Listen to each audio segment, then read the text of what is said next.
महेश पौड्यालद्वारा लिखित अपरिचित अनुहार कथा सङ्ग्रहभित्रबाट उपलब्धि भन्ने कथा वाचन गर्न गइरहेको छु। सुशील र सङ्ग्राम दुई छिमेकी दुवै डेरामा बस्ने नयाँ ठिमी भक्तपुरको नयाँ बस्तीमा भित्र एक बाटोको ओल्लो पल्लोपट्टि अवस्थित दुई घरमा उनीहरूका फ्ल्याटका ढोकाहरू आम्ने सामने थिए। ओल्लो फ्ल्याटबाट पल्लो फ्ल्याटको गतिविधि बुझ्न खासै गाह्रो पर्दैन थियो। सुशील सपरिवार थियो। बुढी आमा, श्रीमती र एक छोरासित च्यामासिङ स्थित बागेश्वरी उच्च माविमा गणित पढाउँथ्यो। एउटा पुरानो स्कुटी पनि थियो, त्यही लिएर जान्थ्यो आउँथ्यो। छोरालाई आफूसितै लान्थ्यो र सँगै लिएर आउँथ्यो। श्रीमती आफू डेरा बसेकै घरको माथिल्लो तलामा अवस्थित अशोक बाटिका सहकारी संस्थामा काम गर्थे। बुढी आमालाई मधुमेह थियो, घरै बस्थिन्, आराम गर्थिन्। घर भाडा, मासिक खर्च, छोराको पढाइ, आमाको औषधि उपचार सबै कटाएर मुस्किलले जोगाएको पैसाले सुशीलले नजिकै 4 आना जग्गा पनि किनेको थियो। यसरी नयाँ बस्तीमा त्यहाँका स्थानीयले भन्ने गरेको 4 आनेको जमातको ऊ पनि एक सदस्य बनेको थियो। उसको निचोड थियो अन्यत्रबाट झोला मात्रै बोकेर सहर पसेको मान्छेलाई भिडमा देखिने हुन 1 दशक लाग्छ, घडेरी जोड्न 1.5 दशक। डेरामा बस्नेहरू सामाजिक जीवनमा सरिक भएको खासै देखिँदैनथ्यो।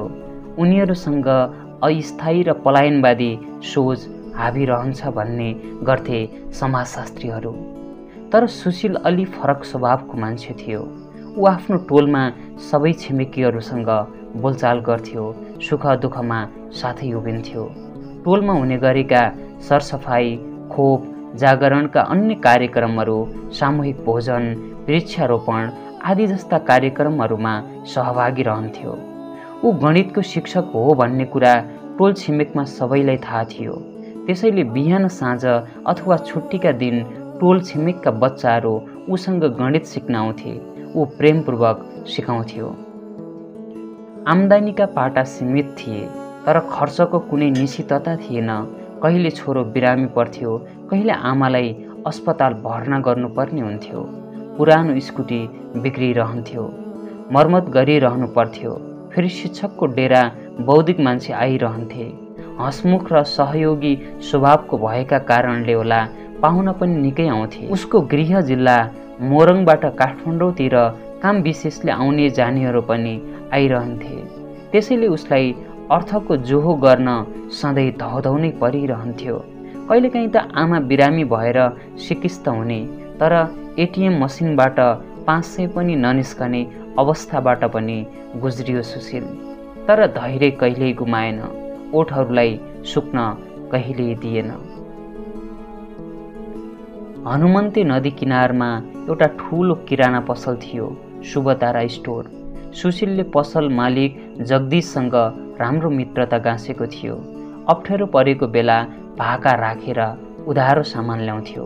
भाकामा पैसा बुझाउँथ्यो। पैसा जुटेन भने इमान्दारीपूर्वक गएर भन्थ्यो र म्याद थपेर फर्कन्थ्यो।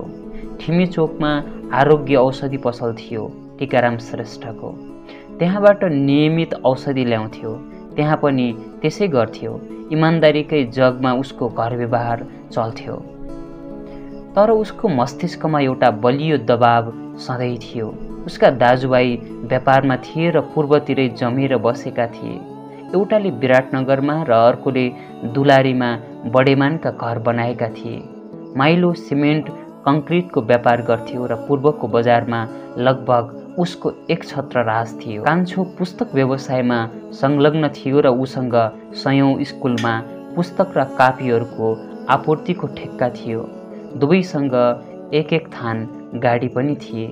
सुशीललाई ती परिवारबाट अप्रत्यक्ष दबाव थियो काठमाडौँमा घर बनाउन। सबैले पूर्वमै रहेर व्यापार गरौँ भन्दा पनि नमानेर सुशील आफ्नै स्वाभाविक हठका कारण शिक्षण पेसामा लागेको थियो। कसैलाई केही भन्ने ठाउँ थिएन। ससुरालीले मुख खोल्न त सकेका थिएनन्, तर फोन गरे पछि ससुराबा खै कसले हो कहाँ ठुलो घर बनायो रे भन्ने समाचार सुनाउन बिर्सदैनथे। अब उमेरले पनि 40 काटेको हुँदा सुशीललाई भित्रै यस समस्याले गाँच्न थालिसकेको थियो।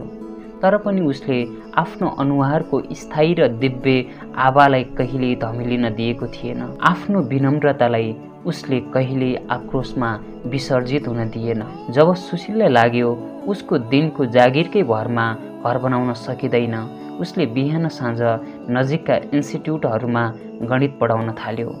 यो काम केही महिना चलेपछि उसले पुरानो स्कुटी बेच्यो र नयाँ किन्यो। अब ऊ त्यस स्कुटीमा चढेर बिहानै भक्तपुर दरबार स्क्वायरतिर पुग्न थाल्यो र स्कुलको समयभन्दा अघिको समयमा गणितको ट्युसन पढाउन थाल्यो। साँझ पनि यही क्रम चल्यो। साँझ करिब 8 बजे घर फर्कन्थ्यो। करिब 10 वर्ष जति यो क्रम चल्यो। जब सुशीलले 50 टेक्यो उसले घर बनाउने काम सुरु गर्यो। सङ्ग्रामको कथा भने अलि भिन्न थियो। ऊ एक्लो मानिस, न घर न परिवार। काठमाडौँमा डेरामा बसेको पनि 20 वर्ष जति भयो भन्थे उसलाई चिन्नेहरू। अहिलेकै घरमा सुशीलले देखेको पनि करिब 10 वर्ष जति त भइसकेको थियो। अन्तर्मुखी, अरूसँग नखुल्ने र वास्ता पनि नगर्ने स्वभावको भएकोले उसका बारेमा टोल छिमेकमा मान्छेहरूलाई थाहा थिएन। गाईगुई चले अनुसार ऊ विद्यार्थी राजनीति गर्थ्यो रे र एउटा अनि अर्को विषयमा भर्ना हुँदै राजनीति गरिरहन्थ्यो रे। कुन क्याम्पसमा हो भन्ने चाहिँ गाउँलेले थाहा पाएनन्। ऊ 3-4 महिनामा एकपल्ट भाडा दिन्छ भन्ने उनका घरबेटी सञ्जय श्रेष्ठको भनाइ थियो। भाडा माग्न निकै झगडा गर्नुपर्ने बानी नै रहेको उनी टोल छिमेकमा बताउँथे। सङ्ग्रामको स्वभाव झगडालु थियो, सधैँ आक्रोशित, सधैँ चिडचिड। सामान्य कुरामा पनि ठुलो झर्को फर्को गर्थ्यो। उसको घरको झ्याल खुलेको देख्यो भने योगी, भिक्षु, सन्यासी, भिखारी कोही पनि त्यस घरको आँगनसम्म टेक्दैनथे। छरछिमेकमा हुने सुखद वा दुःखद घटना वा भेलाहरूमा सङ्ग्रामको उपस्थिति न कसैले देख्थ्यो न आशै नै गर्थ्यो। उसका केही बानी बेहोराको बारेमा भने टोल छिमेक जानकार थियो।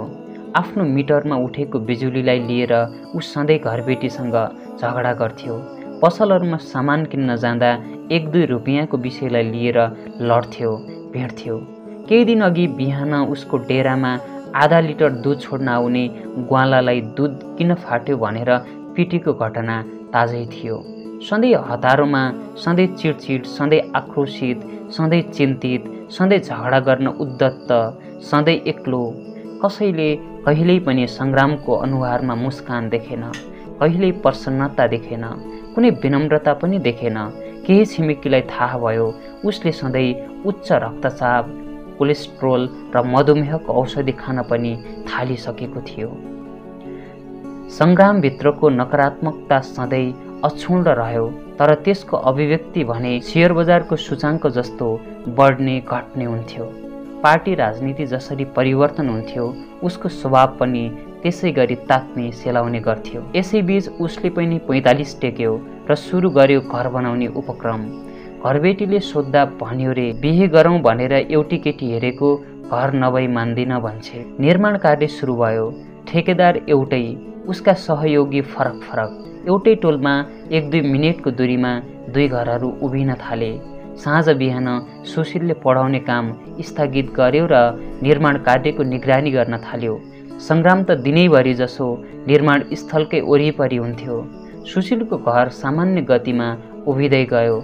सङ्ग्रामको ठेकेदारले भने मालिकले धेरै किचकिच गरेको भन्दै कामबाट हात झेक्यो। सुशीलको काम भने त्यसैले जारी राख्यो। तँ जस्ता ठेकेदार चुट्कीमा ल्याउँछु भनेर सङ्ग्रामले भनेको टोल छिमेकमा धेरैले सुने, तर ठेकेदार चुट्कीमा भेटिएन। उनीहरूको पनि क्षेत्र हुँदो रहेछ र एउटाको क्षेत्रमा अर्कोले हस्तक्षेप नगर्ने भन्ने भद्र सहमति हुँदो रहेछ।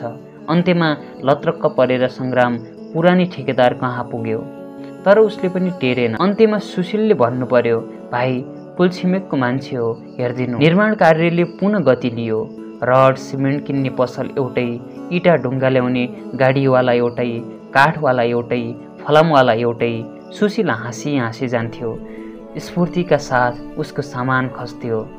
सङ्ग्रामले भने झगडा नगरेको कुनै पसलै भएन। मूल विषय 2-4 रुपियाँको गडबड, आजित भएका थिए सबै विक्रेता, सबै टोलवासी। सजिलैसँग सुशीलको घर ठडियो। ऊ शान्त थियो, प्रसन्न थियो। उसको सामान्य स्वभावमा कुनै परिवर्तन आएन। बल्ल तल्ल सङ्ग्रामको घर ठडियो। ऊ गजक्क थियो। रक्तचाप निकै बढिसकेको भान हुन्थ्यो। अभिमान उसको निधारमै टल्किरहेको देखिन्थ्यो। उही टोलवासी, सघाउ पगाउ गर्ने छिमेकी पनि उही। त्यसैले सुशीलले र सङ्ग्रामले 2 दिन अघिपछि गरेर घर पैँसो गर्ने निधो गरे। सँगै गए पुरोहित बालाई भेट्न र औपचारिक निम्तो दिन। बिहानको समय थियो। पुरोहित बा भर्खरै प्रभातकालीन पूजा सकेर सिकुवामा बसेर अखबार हेरिरहेका थिए। बिरलै सँगै हिँडेका देखिने 2 छिमेकीलाई देख्दा उनी अलिकति आश्चर्यमा परे जस्ता पनि देखिए। अभिवादनको औपचारिकता सकेपछि सुशील र सङ्ग्राम मुढामा बसे। सुशीलले बडो विनम्रताका साथ विषय उब्कायो। साना साना कुटी बनाएका छौँ बा, घर पैँसो गरौँ भनेको। पुरोहित बाले आँखाको चस्मा टाउकोतिर सिउरेर एकपल्ट नियालेर हेरे दुवैलाई। उनलाई अतीतको के कुराको सम्झना भएको हुनुपर्छ। केही अल्मलिए। सकियो? हजुर सकियो, सुशीलले नम्र भावले भन्यो। कत्रो बनायो? 3 तला, सङ्ग्रामको उत्तर। ठुलो रवाफ महसुस हुन्थ्यो आवाजमा। अनि तिम्रो? उही हजुर, बल्ल तल्ल 3 तला, सुशीलले फेरि नम्रताका साथ भन्यो। एउटै उपलब्धि गरियो जीवनमा, सङ्ग्रामले आत्मप्रशंसा गर्यो। उपलब्धि पनि के भन्नु, एउटा आवश्यकता पुरा गरियो, सुशीलले भन्यो। पुरोहित बाले निकै बेर हेरे दुवैलाई र भने, उपलब्धि त उपलब्धि हो, तर उनी रोकिए। उनकी छोरीले चिया ल्याएर 3 जनालाई दिए। तर बाटो हेर्नुहोस्। दुवै अलमल्ल परे। पुरोहित बाको अनुहार निकै गम्भीर देखियो। उनले भने, सुशीलले हाँसी हाँसी विनम्र भएर एउटा उपलब्धि गर्यो। त्यो के? एउटा घर बनायो र घर पैँसोमा बोलाउन आयो, होइन? उनको कुराको गाम्भीर्य बोध गर्ने प्रयासमा 2 नव घरधनीहरू विचारमग्न देखिए। उनले अगाडि भनेर, यो सङ्ग्राम भाइले यसले सबैसँग झगडा गरेर, चिडचिड पसिना काटेर, एय गरेर, रक्तचाप र मधुमेह बढाएर र अहङ्कार पालेर पनि त्यही उपलब्धि गर्यो। एउटा घर बनायो र घर पैँसोमा बोलाउन आयो, त्यति होइन? सुशील आफ्नै प्राकृतिक स्वभावमा हाँसिरह्यो। उसको अनुहारमा लज्जाबोध पनि किञ्चित मात्रामा देखिन्थ्यो। सङ्ग्राम भावशून्य थियो, जडोत। घर पैँसोको लागि सोमबार र बुधबारको सायद राम्रो छ। सुशील भाइकोमा सोमबारमा पढुला, अलि धेरै प्रसादको जोह गर्नु, मान्छे धेरै आउँछन् तिम्रोमा, त्यो कुरा मलाई थाहा छ। सङ्ग्राम भाइले बुधबार अर्को पुरोहित खोज्नु, म भ्याउँदिनँ। प्रसादमा धेरै खर्च नगर्नु, मान्छे आउलान् जस्तो मलाई लाग्दैन, बाजेले निचोडमा सुनाए। धेरै बेरसम्म बोलीहरू फुटेनन्। लामो मुर्दा शान्तिपछि सङ्ग्राम उठ्यो र आफ्नो बाटो लाग्यो। पुरोहित बा र सुशीलले उसलाई पर नदी किनारको झाडी पछाडि नछेलुन्जेल हेरिरहे। सुशीलको अनुहारमा विस्मयको भाव देखिन्थ्यो।